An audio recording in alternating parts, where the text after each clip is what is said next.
Tanya Igreta Kodesh, chapitre 7, cinquième partie, cinquième et dernière partie. Nous sommes à la page Kuf Yud Bet, 223, et nous avons expliqué que Matov Chelkenu, c'est la partie qui se trouve de manière égale chez chaque juif. C'est l'accomplissement des 613 mitzvot, avec toutes ces ramifications qui vont jusqu'à l'infini. Et ça, c'est le mode de vie, le travail de chaque juif. Ensuite, il y a Manaim Goralenu. Combien est agréable notre sort. Le Goral, c'est quelque chose de plus spécifique qu'on va définir dans ce cours.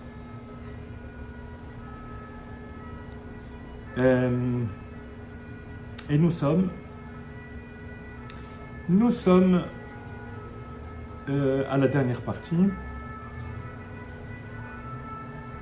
Ach kol hanefashot, donc toutes les âmes, ruach ou neshama, ne sont pas identiques à ce niveau-là. Les filles intuzman gilulam.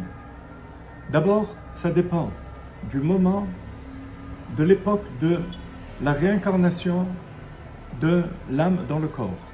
Vous savez que la plupart des âmes ont été déjà incarnées à plusieurs reprises et pour accomplir ou pour terminer un travail particulier.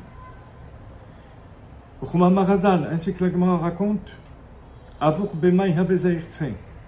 rappelez-vous l'histoire dans la Gemara où un Amora demande à un autre Amora c'est un maître de la Gemara, ton père, dans quelle mitzvah éclairait-il le plus, ou faisait-il le plus attention?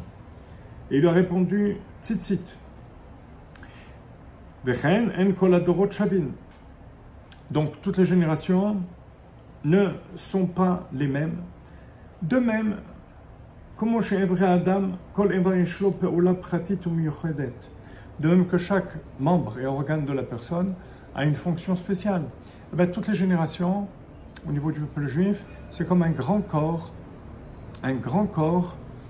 Certaines générations correspondent à l'œil, d'autres au bras droit, d'autres au bras gauche, etc. L'œil a pour fonction de voir, l'oreille d'entendre. De même, par chaque mitzvah, éclaire une lumière particulière au miyuchad me'oren sabaoth, qui vient du Ensof, donc qui est infini. Et bien que normalement chaque juif individuellement a l'obligation d'accomplir toutes les 613 mitzvot, et l'âme doit revenir se réincarner pour les accomplir, malgré tout, chacun aura une mission spécifique. Lorsqu'on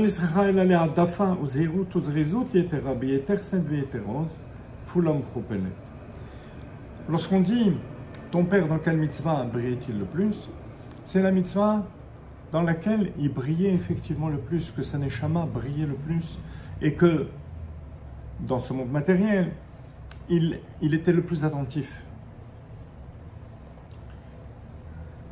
C'est pour ça qu'il lui demande dans quelle mitzvah il éclairait le plus. Ça ne veut pas dire que par les autres mitzvot, il n'éclairait pas du tout, il n'accomplissait pas la mitzvah, il doit accomplir toutes les mitzvot. Alors, ce supplément de lumière qui vient par la mitzvah spécifique qui correspond à chacun,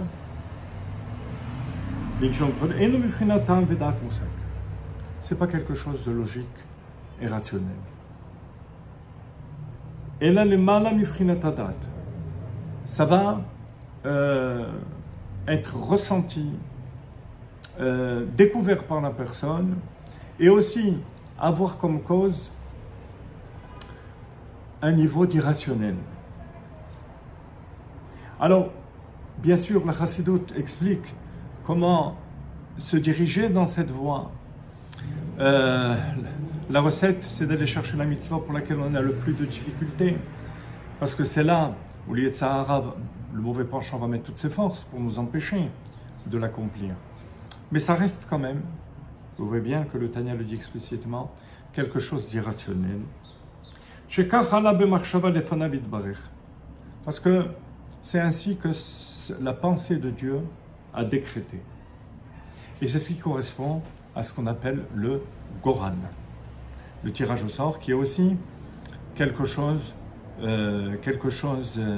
d'irrationnel.